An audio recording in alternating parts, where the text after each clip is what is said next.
성경은 신약 성경 누가복음 7장 1절로 10절까지의 말씀을 한 절씩 교독합니다.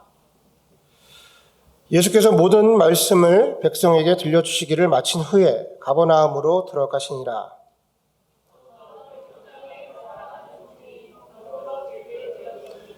예수의 소문을 듣고 유대인의 장로 몇 사람을 예수께 보내어 오셔서 그 종을 구해주시기를 청한지라.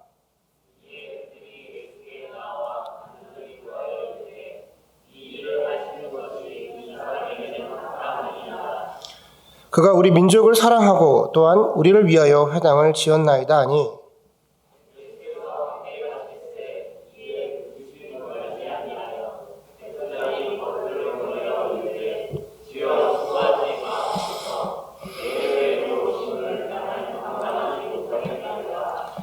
그러므로 내가 주께 나아가기도 감당하지 못할 줄을 알았나이다. 말씀만 하사 내 하인을 낫게 하소서.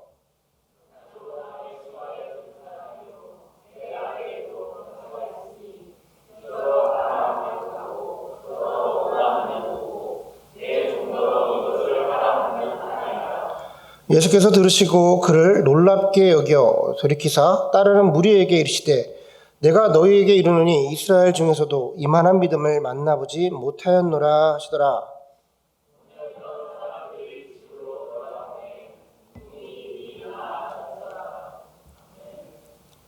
아멘.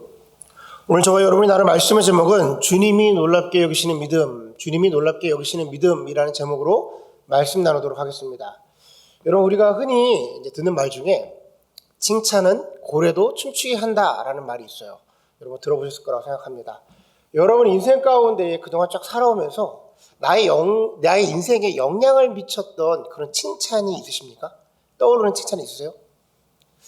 저는 초등학교 2학년 때 그 선생님께서 저에게 해주셨던 칭찬이 잊을 수가 없습니다. 지금 생각을 하면 그렇게 큰 건 아니었던 것 같은데 그때로부터 많은 변화가 있었던 것 같아요. 저희가 초등학교, 국민학교를 다닐 때는 자연이라는 시간이 있었습니다. 여러분 자연이라는 수업 시간 알고 계세요? 이거 알면 옛날 사람인 거예요.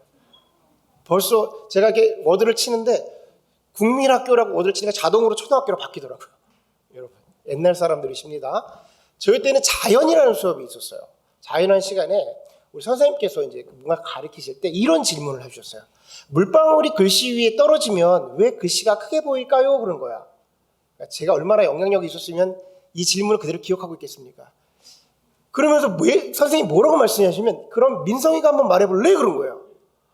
당시에 저는 좀 이렇게 개구짐을 뛰어넘어 말썽쟁이고 공부에 그렇게 관심이 없고 뭐 아이들을 이렇게 모아놓고 막 이렇게 놀러 다니는 그런 아이였는데 선생님이 질문을 하는 겁니다. 보통 선생님들의 질문은 공부쟁이들한테 시키시거든요.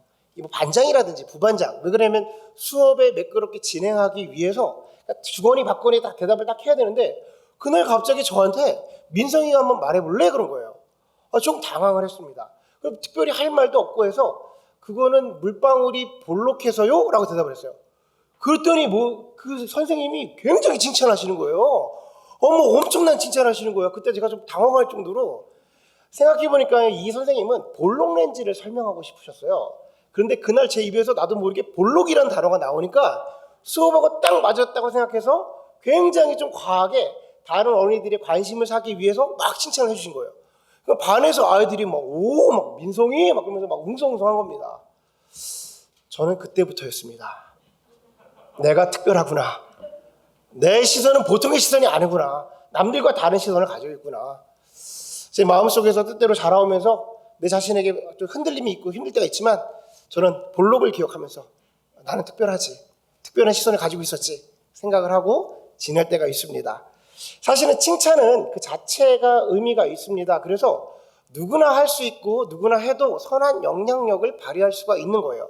그런데 만약에 그 칭찬을 해줄 수 있는 사람, 권위자, 그 분야의 대가가 만약에 한다면 좀 더 의미가 있다고 생각을 합니다. 오늘 본문을 보면 믿음이라는 분야에서 칭찬을 받은 사람이 한 명 나옵니다. 그런데 누구로부터 칭찬을 받냐면 예수님으로부터 칭찬을 받아요. 그리고 그 내용도 상당합니다. 이스라엘 중에서 이만한 믿음을 만나보지를 못했다라는 거죠. 사실 이 정도면 우리가 인정해야 되는 거 아닙니까? 인정한다면 왜 그랬는지 우리가 한번 살펴보아야 되는 거예요. 예수님께서 어떤 기준을 가지고 그 믿음을 그렇게 평가를 하셨는지. 성경에는 예수님께서 칭찬하신 사람이 몇몇 있습니다. 지난번 설교 때 말씀드린 것처럼 선한 사마리아 여인도 사마리아 여인도 예수님께서 칭찬을 해주셨고, 또 자신의 옥합을 깨트려서 향료로 예수님의 발을 닦았던 여인도 복음이 전해지는 곳마다 이 여인의 소식을 전하라고 말씀을 하실 정도로 칭찬을 하셨어요. 그런데 그 칭찬, 믿음의 분야의 칭찬에서 1등은 단연 백부장입니다. 왜냐하면 이스라엘 중에서도 이만한 믿음을 만나보지 못했다라고 말씀하실 정도니까 사실은 대단한 믿음의 소유자였던 거예요. 자, 오늘 본문의 내용을 제가 간단하게 소개를 좀 시켜드릴게요. 이미 알고 계신 분도 있지만 처음 들으시는 분도 있을 거라고 생각합니다. 자, 이스라엘에 백부장이라는 사람이 있었습니다. 근데 이 사람에게는 자신이 사랑하는 종, 하인이 한 명 있겠는데 곧 죽게 된 아주 중병에 빠지게 된 거예요. 그때쯤에 예수님께서 그 동네를 지나가신다는 소식을 들었습니다. 그래서 친구처럼 지내던 유대의 장로들을 몇 분 보내서 나의 사정을 좀 예수님께 말해다오. 내가 사랑하는 하인이 죽게 생겼으니까 우리 집으로 오셔서 그 하인을 고쳐달라고 말을 해달라 얘기를 합니다. 자, 유대의 장로들이 예수님을 만납니다. 그러면서 그 사람에게 집에 가셔서 그 하인을 좀 고쳐주십시오.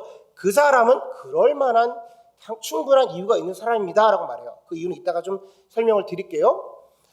예수님이 그 말을 듣고 그 집으로 가시려고 합니다. 그때에 그 소식을 들은 백부장이 자기 친구를 또 보내서 이렇게 이야기를 해요. 6절에서 8절입니다. 제가 읽어드리겠습니다.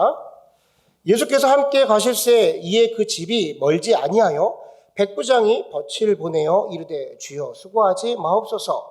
내 집에 들어오심을 나는 감당하지 못하겠나이다. 그러므로 내가 주께 나아가기도 감당하지 못할 줄을 알았나이다. 말씀만 하사 내 하인을 낫게 하소서. 나는 남의 수하에 든 사람이요 내 아래에도 병사가 있으니 이더러 가라 하면 가고 저더러 오라 하면 오고 내 종더러 이것을 하라 하면 하나이다. 이 말씀을 들으신 예수님께서 이스라엘 중에 이만한 믿음을 만나보지 못했다라고 칭찬을 하시고 그 즉시 하인의 병이 낫게 되었다라는 내용이에요. 저는 오늘 본문의 9절이 참 인상적입니다. 9절의 그 시작을 보면 예수께서 들으시고 그를 놀랍게 여겨라고 해요. 놀랍게 여겨. 다른 성경에는 이상히 여겨라고 기록을 한 것도 있습니다. 자, 여기서 이상히 여기다라는 헬라어 원어는 에다우마센이라는 단어예요. 여러분 외우실 필요는 없습니다. 저도 좀 있어 보이려고 그냥 한번 써본 거예요. 우리 선배님들이 가끔 가다 보면 막 이렇게 원어 쓰고 그러셔가지고 저도 설교 이런 거 하면 좀 퀄리티가 올라가나 해서 한번 해봤습니다. 에다우마센이라는 단어가 있는데 이 에다우마센이라는 단어가 이상히 여기다라는 뜻이에요. 근데 중요한 것은 이 에다우마센이라는 단어가 신약 성경에 단 2번 쓰입니다. 한 번은 오늘 본문에 쓰이고 두 번째는 마가복음 6장 6절에 쓰여요. 마가복음 6장 6절을 제가 한번 읽어드리겠습니다. 그들이 믿지 아니함을 이상히 여기셨더라. 이게 어떤 배경이냐면 예수님께서 가버나움으로 가셔서 수많은 기적을 일으키시고 많은 병자들을 고치시고 또한 귀신 들린 자를 내어 쫓는 이적과 기사가 막 나타나요. 그러니까 사람들이 예수님을 막 추앙하기 시작했어요. 그런 상태에서 갈릴리로 들어가십니다. 갈릴리는 그의 고향이시잖아요. 그런데 그렇게 많은 일들이 있음을 눈으로 보고 예수가 눈앞에 있음에도 불구하고 사람들이 예수를 받아들이지 않는 거예요. 그러니까 예수님께서 선지자는 자신의 고향에서 존경을 받을 수 없다 뭐 이런 이야기도 하셨잖아요. 그러니까 예수님이 생각하기에 야 이렇게 믿을 만한 상황인데도 너희가 믿지 못함을 보고 이상히 여겼다는 거예요. 여러분 사람이 놀라는 건 크게 두 가지죠. 극과 극일 때 놀랍니다. 너무 키 큰 사람을 보게 되면 놀라고요. 또 너무 키가 작은 사람을 보면 놀래요. 그리고 너무 부자들이 사는 모습을 보면 와 저렇게 살아? 하고 놀래기도 하고 너무 가난한 사람들이 힘겹게 사는 모습을 보면서도 아니 어떻게 저렇게도 살 수가 있지? 라고 놀래기도 합니다. 우리가 너무 잘생긴 사람을 TV에서 보면 너무나 놀라잖아요. 그리고 못생긴 사람을 보면 또 놀래기도 합니다.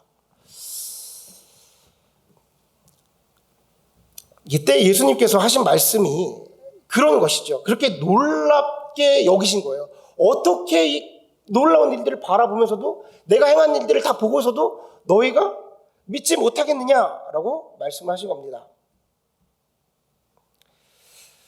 그런데 오늘 본문의 백부장은 예수님에게 긍정적인 면에서 놀라움을 일으켰던 사람인 것 같습니다. 저는 그 중심이 7절에 있다고 생각을 해요. 7절 제가 읽어드리겠습니다. 그러므로 내가 주께 나아갈지도 감당하지 못할 줄을 알았나이다. 말씀만 하사 내 하인을 낫게 하소서. 자, 오늘 본문에 나오는 백부장은 로마의 장교입니다. 한 100명 정도의 보병, 군사를 움직일 수 있는 그런 지휘권을 가지고 있는 그런 장교였어요. 근데 사실 로마 안에서는 이 백부장은 하급 장교예요. 그렇게 대단한 보직은 아니었습니다. 근데 이 사람이 자신의 식민지 이스라엘로 왔을 때는 엄청난 권한을 갖게 돼요. 왜냐하면 그러니까 로마를 대표해서 왔기 때문에 좀 더 많은 일을 할 수 있도록 권한을 준 겁니다. 권한이 주어졌다는 것은 반대로 말하면 자기 마음대로 식민지에서 무엇을 할 수 있는 그런 사람이었다는 거예요. 역사서를 보면 많은 역사서에서 이 이스라엘에 주둔했던 백부장은 흔히 말해서 진급할 수 있는 진급 보직이었다고 말해요. 왜 그러냐면 자, 그렇게 식민지에 와서 여러 가지 수단과 방법을 통해서 돈을 많이 축적을 하고 그 돈을 본토에 있는 자기 상급 부대에 상급자에게 상납을 했다고 합니다. 그래야 자기가 다시 로마로 돌아갔을 때 자기가 진급할 수 있고 인정받게 되고 자신의 길이 열리게 되는 거예요. 그래서 여러 가지 악랄한 방법으로 백부장들이 돈을 갈취하고 그것을 본토로 보냈다고 합니다. 그러니 이스라엘 사람들 입장에서는 그 백부장을 어떻게 생각했겠어요? 악의 축으로 생각했죠. 그리고 이스라엘 사람들이 기본적으로 갖고 있는 게 뭡니까? 이방인들을 괴로 여기는 마음이었잖아요. 그러니까 두 가지 마음이 합해서 보통 백부장하고는 좋은 관계를 유지할 수가 없는데 오늘 본문에 보면 이 백부장은 조금 달랐던 것 같아요. 자, 실제로 그가 하나님을 믿었는지 믿지 않았는지는 잘 모르겠습니다. 근데 기록만 보면 유대의 장로들의 평가는 이 사람이 유대 사람들을 사랑했다라고 기록을 하고 본문을 원어적으로 해석하면 그가 회당을 지어줬는데 지금으로 하는 교회를 지어줬는데 자비량으로 지어줬다고 그래요. 그러니까 자기가 갖고 있는 돈으로 교회까지도 지어줬던 사람인 겁니다. 무엇보다 좀 특별한 것은 무엇이냐면 유대의 장로들과 친구처럼 지냈다는 거예요. 유대의 장로들과 친구처럼 지냈다. 유대의 장로가 누굽니까? 지난번 설교 때 설명드린 것처럼 구전법, 장로들의 간행, 강조들의 유전 이런 것들을 직접 만든 사람들이었잖아요. 예수님 당시의 유대의 장로들은 바리새인들과 랍비들에게 그 힘을 많이 뺏겨서 예전과 같은 뭐 그런 영향력은 아니었다 하더라도 종교적으로 민족의 어른이 장로들이었어요. 이 장로들은 율법을 아주 중시해서 기본적으로 이방인들과 관계를 잘 갖지 않는데 오늘 본문에 보니까 특이하게 이방인인 백부장과 친구처럼 지냈다는 거예요. 이것은 반대적으로 이 백부장이 어떤 생활을 했는지 평소에 어떤 모습이었는지 우리에게 전해주는 모습이라고 할 수가 있습니다. 어찌되었던 이 백부장은 선한 사람이었던 것은 분명한 것 같습니다. 그런데 선함은 믿음의 기준이 되지 못해요. 중요한 것은 이 백부장이 예수님을 어떻게 바라봤냐라는 거예요. 이 백부장은 과연 예수님을 어떻게 바라봤는가?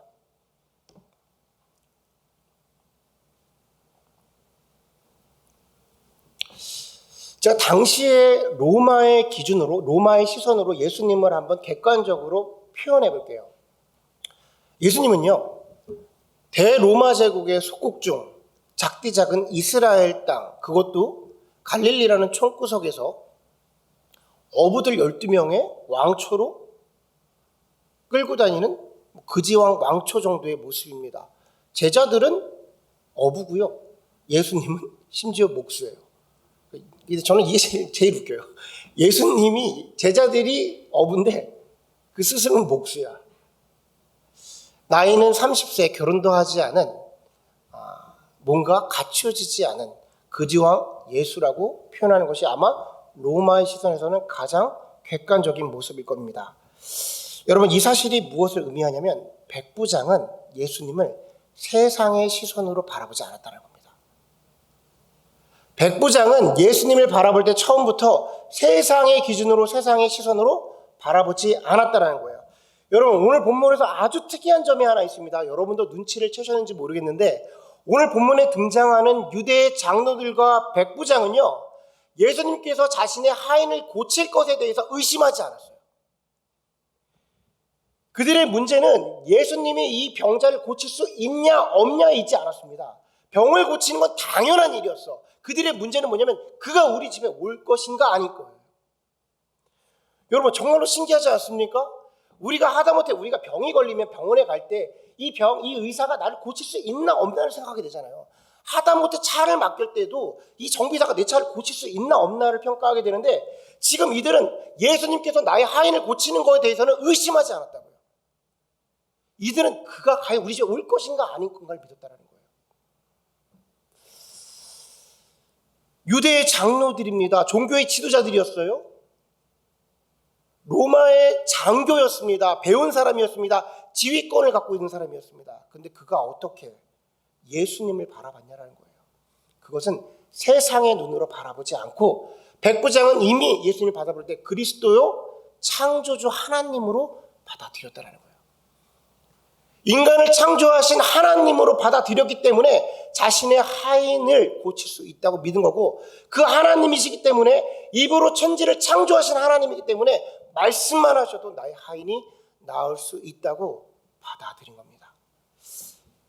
여기서 예수님께서 놀랍게 여기신 거예요. 왜냐하면 이미 말씀을 가지고 있고 하나님의 선민이라고 말했던 사람들이 예수님께서 친히 병자를 고치시고 귀신을 내어 쫓는 모습을 봐도 그들이 믿지 않는 것을 보고 놀라셨는데 이 사람은 도저히 믿을 수 없는 상황 속에 있는 백부장에도 불구하고 믿음으로 그리스도를 받아들임을 보고 놀라신 겁니다. 여러분 우리는 우리 하나님을 어떤 하나님으로 믿고 계십니까? 우리가 과연 그 하나님을 창조주 하나님으로 믿고 계십니까? 성경은 재미있게도 그 시작점을 태초에 하나님이 천지를 창조하시느라라고 말씀을 시작을 해요. 이게 무슨 의미냐면 성경은 은혜의 말씀이라는 거예요. 이성적으로 받아들일 수가 없는 말씀이라는 겁니다. 무슨 소리냐면 우리가 천지를 창조하신 창조주 하나님을 이성으로 믿는 건 굉장히 힘든 일이에요. 그러니까 성경이 처음에 말하는 건 이것을 믿고 시작하라는 거예요. 1 더하기 1은 2야가 형립이 돼야 곱하기도 하고 나누기도 하고 방정식도 하고 미분 적분도 하는 건데 우리가 어떻게 천지를 창조하신 하나님이 나의 하나님이다를 고백하지 못하면 앞으로 나오는 수많은 내용의 성경의 이야기는 받아들일 수가 없는 거예요. 그러니까 성경에 대해서 논증을 하고 이야기를 하고 막 거기서 씨름을 하고 이런 것들이 다 부수적인 이유가 무엇이냐면 천지의 창조주가 하나님을 믿으면 다 은혜로 볼 수 있는 책인 겁니다.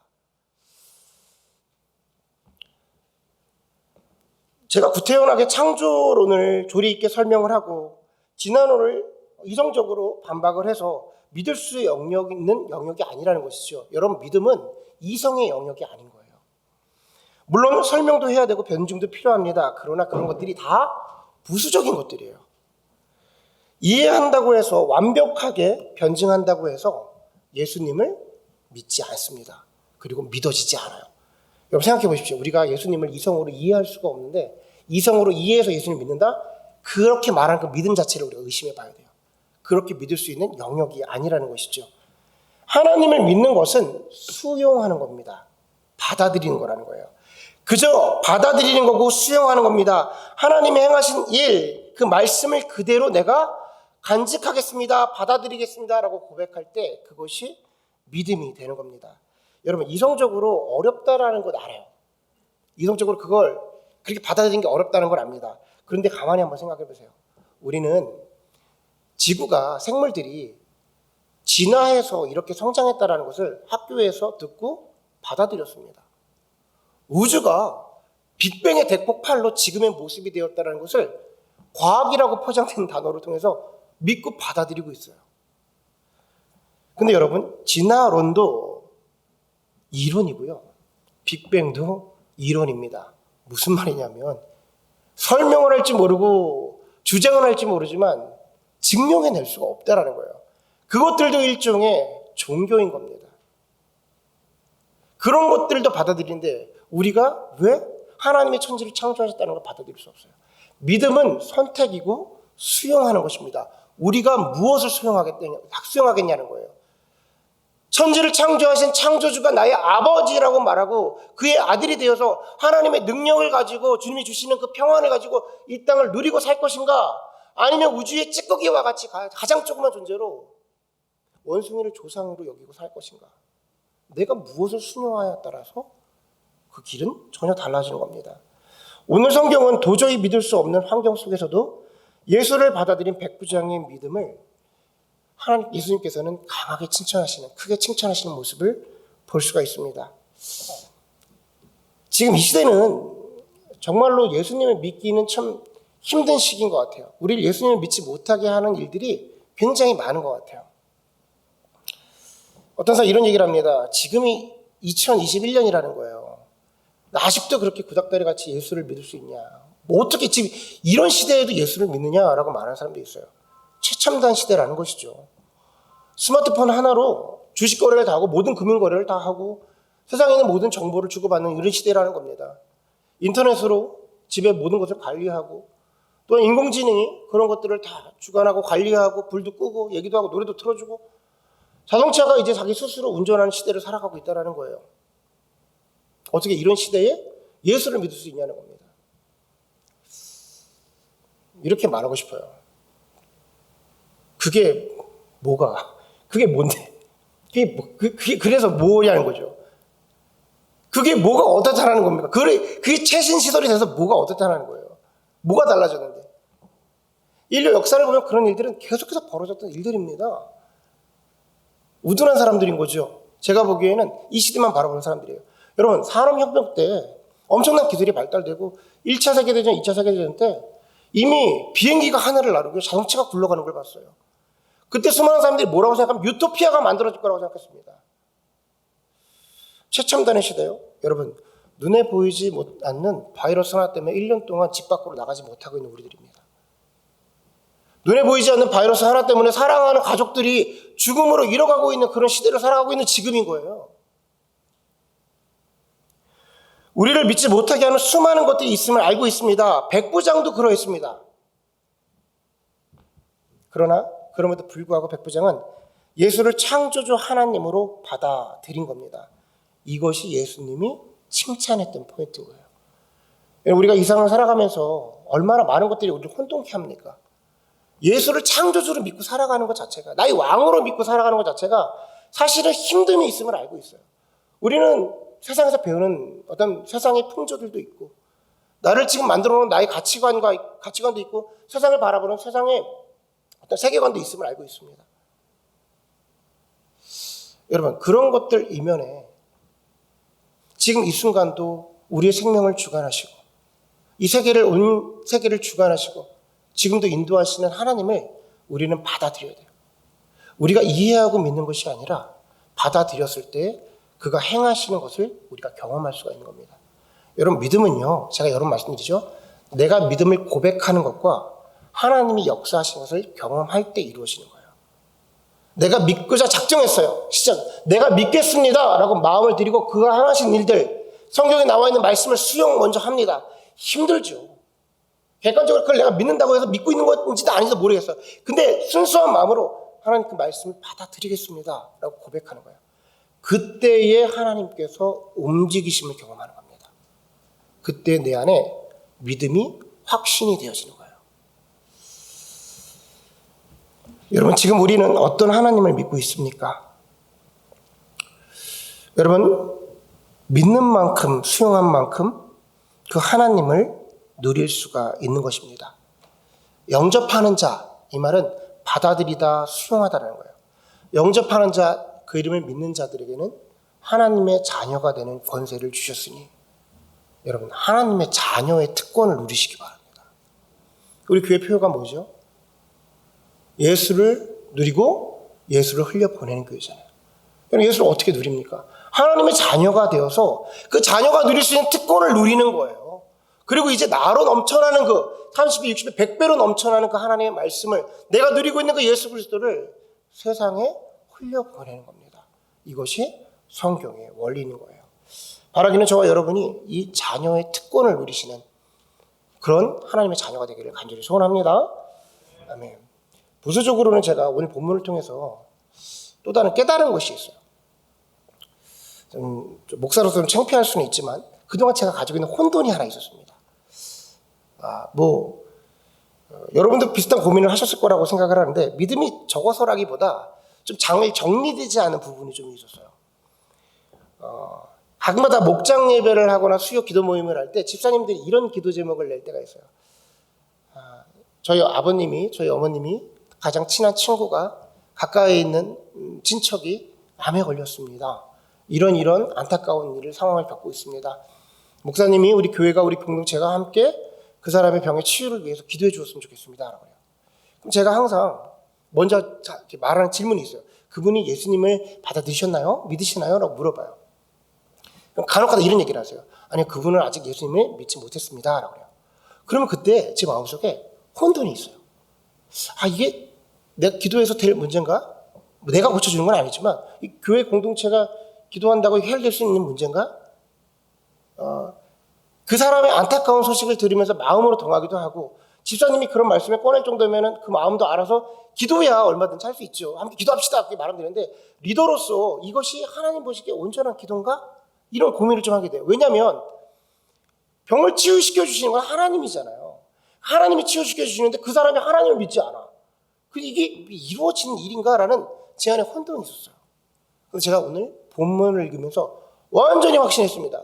여러분, 우리가 기도하면 고쳐집니다. 아멘? 교회가 기도하면요, 그 병자가 고쳐져요. 왜 그러면 오늘 본문에 보면 백부장이 그의 믿음을 보고 예수님께서 치유시켜 주는데, 본문은 하인의 믿음을 표현하지 않아요. 그 하인이 믿었는지 안 믿었는지는 관심이 있지 않습니다. 백부장의 믿음을 보고 그 하인을 치유시켜 주신 것을 볼 수가 있는 거예요. 여러분, 그러니 우리가 기도해야 되는 겁니다. 믿는 사람들이 기도해야 되는 거예요. 마태복음을 보면 이런 말씀이 있어요. 너희가, 그 교회가 두 사람이 모여서 너희가 땅의 문제를 풀면 하늘에서 풀릴 것이고 땅에서 묶으면 하늘에서 묶인다는 거예요. 여러분, 단순하게 병을 고치는 것 그 이상의 그 영혼들의 구원까지도 하나님께 연결할 수 있는 것이 우리의 모임인 거고, 우리 모임의 기도의 능력인 겁니다. 지금 이때가 우리가 기도해야 할 때인 거예요. 왜 그러냐면 가만히 보니까 여러 가지 팬데믹 상황으로 인해서 지금 이 시대에 많은 사람들이 어찌됐든 예수를 떠나게 되고 교회를 떠나는 상황이 벌어진 거예요. 여러분, 그러면 우리는 그 하인을 품고 있는 마음으로, 백부장의 마음으로 기도를 해내야 되는 거예요. 여러분, 우리가 기도할 때에 그 기도를 통해서 하나님께서 그들을 바라보시고 주님께로 다시 한번 연결시켜 주는 겁니다. 사실 하인이 뭘 알았겠어요? 그 영혼들이 뭘 알겠습니까? 우리 주변에 있는 친척들, 나의 형제, 나의 부모, 아직 예수를 믿지 않은 분들도 많이 있습니다. 그들을 위해 우리가 기도할 때 때때로 우리가 의심될 때가 있어요. 내가 기도한다고 이게 되는 하는 건가? 아니요, 오늘 본문 보니까 되어진다라고 말하는 거야. 그러면 기도하는 겁니다. 끝까지 기도해야 되는 거야. 그 시기와 그 능력이 언제 나타날지 모르겠어. 중요한 건 예수님이 하셨다라는 겁니다. 그러면 나의 삶 가운데 행하시는 거예요. 여러분, 지금 우리가 기도할 때인 거예요. 교회를 뭐라고 표현하냐면 믿는 자들의 모임이라고 표현을 하죠. 믿는 사람들이 모여서 기도하는 것, 백부장들이 모여서 기도하는 거예요. 하인을 위해, 나의 사랑하는 사람들을 위해 기도하는 거죠. 그때에 하나님께서 역사하시는 겁니다. 지금 우리가 기도할 때에 있는 교회예요. 여러분, 이 시기가 기도할 때입니다. 수술을 하고 사고가 나서 수술을 할 때 흔히 골든타임이라는 게 있잖아요. 그 시기를 넘어가면 아주 힘들어지는 시기가 있잖아요. 여러분, 지금 그 시기인 거예요. 교회들이 흔들리고 있습니다. 사람들이 마음속에서 그들이 떠나가고 있어요. 예수를 멀리하고 그런 것들을 바라면서 이질적으로 느끼는 그런 시기가 됐어요. 여러분, 기독의 역사를 보면 교회가 흥할 때도 있고 교회가 되게 패할 때도 있어요. 쇠할 때도 있습니다. 중요한 건 그런 흐름 가운데에 만약 우리가 기도하지 않아서 그리 된다면 그건 다른 얘기입니다. 분명히 하나님께서 우리에게 기도할 시기이고 기도할 능력을 주시고 확실한 말씀을 주셨음에도 불구하고 우리가 기도하지 않아서 우리 주변 사람들이 하나님께로 연결되지 못한다면 그것은 우리의 책임에서 모면할 수가 없는 부분인 거예요. 제가 여러분을 지금 정죄하는 것이 아니라 지금 이때가 기도할 때라는 것을 이야기해 드린 겁니다. 여러분, 우리에게 하나님을 바라보면서 그분이 나의 창조주 하나님을 믿는 그런 믿음이 있으십니까? 때때로 그런 고백을 하십니까? 그러면 기도의 자리에 나오셔야 되는 거예요. 백부장은 믿기 힘든 상황 속에서도 믿을 수 있는 믿음이 있었습니다. 그 믿음을 통해서 무엇을 했냐면 자신의 유익을 구한 것이 아니라 자기의 이웃이었고 자기의 사랑했던 사람을 위해서 중보했어요. 여러분, 이렇게 말씀드려 죄송합니다. 우리가 너무 우리 가족을 위해서, 우리 교회를 위해서만 기도했던 것 같아요. 이제 기도의 지경이 넓혀져야 될 때라고 생각을 합니다. 우리의 기도를 통해서 이웃 교회가 살아갈 수가 있고요. 우리의 기도를 통해서 수많은 사람들이 하나님께 연결될 수 있고요. 우리의 기도를 통해서 나의 형제, 나의 부모, 나의 이웃, 직장 동료, 나와 함께하는 모든 이들이 하나님께로 연결될 수 있는 겁니다. 여러분 이제 의심하지 마십시오. 제가 늦게 깨달아서 이렇게 늦게 담대하게 전해드려 죄송한데 깨달은 게 어딥니까? 이제서라도 하나님이 하실 거니까. 내가 기도하면 믿는 사람들이 모여서 기도하면 땅에서 풀면 하늘에서 풀릴 거니까 그 영혼들을 두고 집중해서 기도하시기 바랍니다. 여러분 기도의 자리에 나와서요. 내 기도하잖아요. 우리 가족을 위해서 기도하잖아요. 열심히 기도하잖아요. 20분 못 넘겨요. 제가 얘기해 드릴게요. 20분 못 넘겨요. 한번 다 퇴해보세요. 시간을 아무리 보십시오. 한 2시간 기도한 건데 20분이야. 내 기도를 하면 그게 넘길 수가 없어요. 그래서 뭐라고 말씀하시냐면 저는 아무리 기도해도 15분을 못 넘겨요. 이렇게 말씀하시는 성도님 계세요. 여러분 하나님의 마음을 달라고 한번 해보세요. 하나님의 시선으로 하나님이 관심 곳을 두고 기도하면요. 그 시간이 항상 부족하죠. 항상 부족합니다. 뭔가 미안한 마음에 교회를 떠나게 돼요. 자꾸만 더 기도해야 될 것 같은데 하나님이 더 하라는 것 같은데 자꾸만 떠나게 되는 거죠. 여러분 지금 이 시기가 우리에게 하나님이 주신 기회의 시간입니다. 우리를 통해서 우리 주변이 하인들과 같이 하나님께로 연결되고 고침이 되고 회복의 역사가 일어나기를 주님의 이름으로 축원합니다. 아멘. 우리 이 시간에 다 함께 찬양 부르시고 함께 기도하는 시간 갖도록 하겠습니다. 다 자리에 일어나셔서 우리 창조의 하나님, 창조의 아버지 찬양 부르실 때 나의 믿음을 고백하시고 주님은 나의 창조의 아버지십니다 라고 고백하시는 귀한 시간 되시기 바랍니다.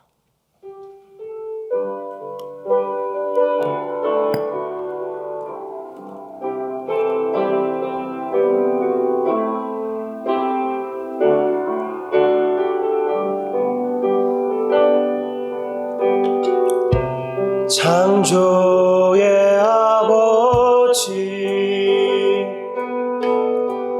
그 섭리 보이사 택하신 세대 일으키어 이 땅을 고치소서. 주의 크신 능력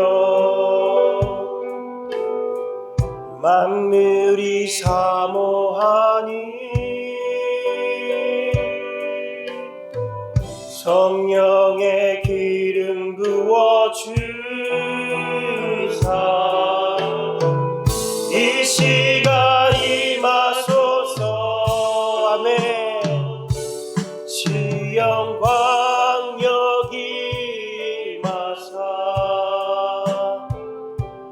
열방 양의 그 빛 비추소서.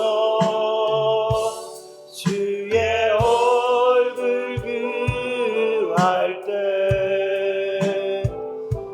주의 양기 머무소. 창조의 아버지 조금 빠르게 할게요. 창조의 아버지 그 섭리 보이사 택하신 세대 일으키어 이 땅을 고치소서. 주의 크신 능력 만물이 사모하니 성령의 기름 부어주사 이 시간 임하소서. 주 영광 여기 임하사 열방 향해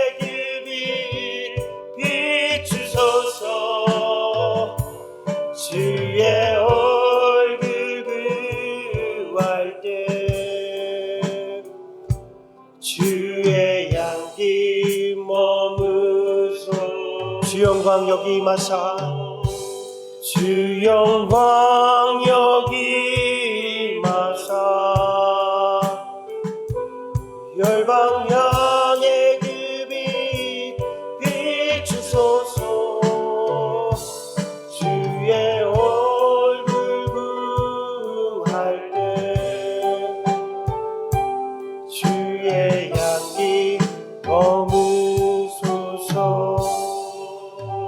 시간에 믿음으로 고백하시기 원합니다. 사랑의 하나님, 주님은 나의 창조의 하나님이십니다. 지금도 이 시간 살아계셔서 우리를 인도하시고 이 땅을 주관하시며 우리의 모두를 주님의 길로 인도하시는 주님인 줄 믿습니다. 먼저 그 창조의 하나님을 내가 누리게 하시고 주님을 받아들일 때에 주님께서 우리에게 원하시는 그 일들이 내 삶 속에 이루어지고 그 예수를 간직할 때에 이제 내가 누리고 세상 가운데 흘려보낼 수 있는 우리가 되게 하여 주옵소서. 잃어버린 영혼들을 바라보며 중보하기를 원합니다. 나의 사랑하는 형제들, 가족들, 부모들을 바라보며 나의 이웃들을 바라보며 내가 기도할 때, 교회가 기도할 때에 그의 영혼들이 주님께로 연결되어 이제 믿사오니 우리가 기도할 때 주님 그들 가운데 행하여 주시옵소서. 주님의 그 역사를 나타내 주시옵소서. 우리 다 함께 기도하는 시간 갖도록 하겠습니다. 사랑의 하나님 아버지 감사합니다. 이 시간 가운데에 주님의 영광을 임하여 주셔서 주여 주님이 나의 창조의 하나님을 나타내 주시고 진정으로 나의 연약한 믿음 가운데에 주님을 온전히 바라보지 못하고 흔들리고 좌우로 흔들리고 내가 주저앉고 주여 힘들어질 때에 아버지 하나님 나의 믿음의 고백 가운데에 주님 나의 창조의 하나님을 고백해 하여 주옵소서. 이성적으로 당신을 믿기에 힘듦이 있음을 압니다.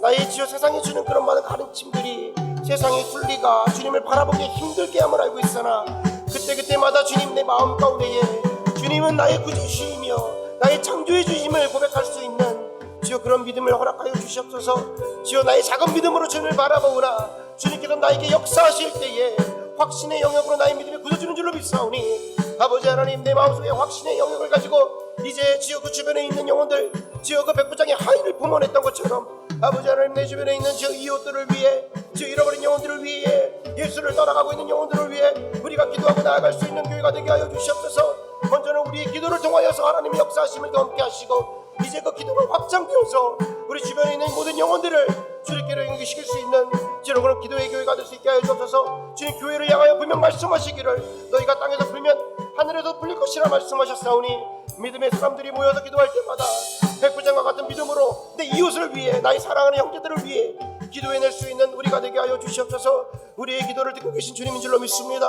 아버지 하나님 모일 때마다 우리가 기도할 때마다 아버지의 기도에 응답이 되어주시고 그 안에서 우리의 기도가 세상을 또한 주여 우리 주변에 있는 이들을 주여 구원으로 인도하는 교회임을 주여 우리가 그러면서 경험할 수 있는 살아있는 교회 되게 하여 주옵소서. 예수를 누리고 예수를 흘려보내게 하여 주옵소서. 예수를 누리고 예수를 흘려보낼 수 있는 살아있는 교회 되게 하여 주시옵소서.